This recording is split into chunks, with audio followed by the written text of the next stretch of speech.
الراضی Islamic school جماعت پنجم مضمون اردو قواعد کلپ نمبر 3 بسم اللہ الرحمن الرحیم السلام علیکم ورحمۃ اللہ وبرکاتہ۔ ہم آپ کو الراضی اسلامک اسکول کی آن لائن ٹیچنگ سسٹم میں خوش آمدید کہتے ہیں۔ آج ہم اردو قواعد میں تذکیر و تانیث کی تعریف اور اس کو مثالوں کے ذریعے سمجھیں گے۔ سب سے پہلے میں ایک عبارت پڑھوں گی جس میں میں آپ کو اس بات میں وضاحت کروں گی اس کی۔ ایک دن حامد اپنی امی، ابو اور چھوٹی بہن کے ساتھ فارم ہاؤس گیا۔ یہ فارم ہاؤس حامد کے نانا اور نانی کا تھا۔ وہاں اس نے بہت سے پالتو جانور دیکھے۔ ایک مرغی اور مرغا دانہ چگ رہے تھے۔ مور ناچ رہا تھا اور مورنی اسے ناچتے ہوئے دیکھ رہی تھی۔ گھوڑا گھاس چر رہا تھا اور گھوڑی آرام کر رہی تھی۔ بکرا اور بکری اپنے باڑے میں گھوم رہے تھے۔ جیسے کہ ہم جانتے ہیں کہ تذکیر و تانیث دو قسم کی ہوتی ہے، تذکیر و تانیث حقیقی اور تذکیر و تانیث غیر حقیقی۔ اس عبارت میں نے واضح آپ کو یہ بات بتائی کہ نانا، نانی، مرغی، مرغا، مور، مورنی، گھوڑا، گھوڑی، بکرا، بکری، یہ تذکیر و تانیث حقیقی ہے۔ تذکیر و تانیث میں نے آپ کو جس سے بتایا کہ دو قسم کی ہوتی ہے، تذکیر و تانیث حقیقی اور تذکیر و تانیث غیر حقیقی۔ تذکیر و تانیث حقیقی کے تعارف یہ ہے کہ اللہ تعالیٰ نے ہر جاندار کا جوڑا بنایا ہے۔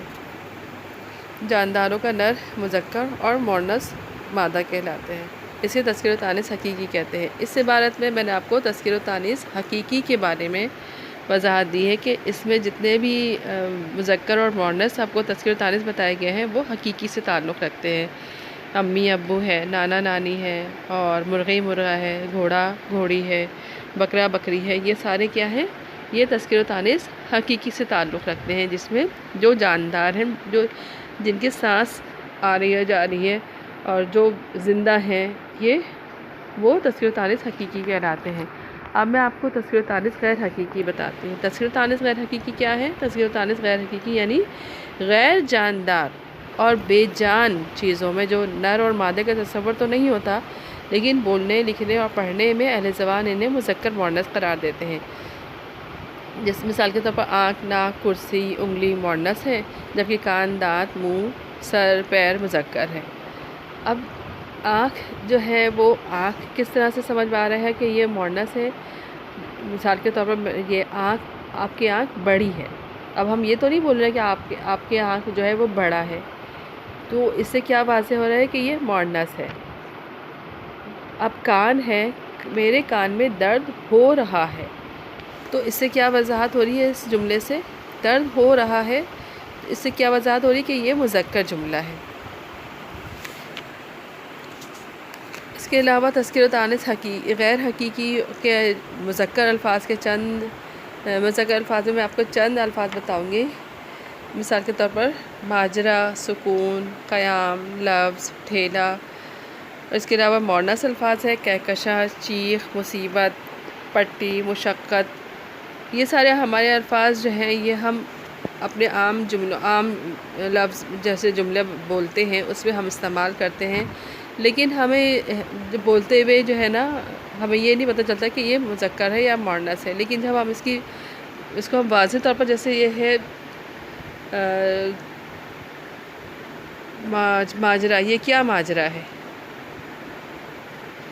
مذکر الفاظ ہے۔ اور جیسے مصیبت ہے، اب کیا مصیبت ہو گئی؟ اب ہمیں نے یہ تو نہیں کہا نا کیا مصیبت ہو گیا۔ پٹی،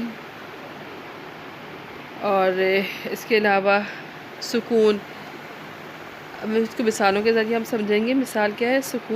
سکون ہے کہ ہمیشہ جو ہے نیکی کا کام کر کے سکون ملتا ہے۔ اب ہم یہ تو نہیں کہتے نا ہمیشہ نیکی کا کام کر کے سکون ملتی ہے، تو یہ جملہ غلط ہو گیا۔ تو یہ مذکر الفاظ ہے، یعنی مذکر الفاظ ہے، تو ہم اس کو تذکیر و تانیث غیر حقیقی میں سکون ہے کہ ہمیشہ نیکی کا کام کر کے سکون ملتا ہے۔ اور مؤنث الفاظ میں جیسے مثال کے طور پر ہم نے پٹی لیا، تو ڈاکٹر نے حامد کی مرہم پٹی کی، واضح الفاظ ہے مؤنث۔ امید ہے آج کا ٹاپک آپ کو سمجھ میں آ گیا ہوگا۔ اپنا بہت سا خیال رکھیے گا۔ اللہ حافظ۔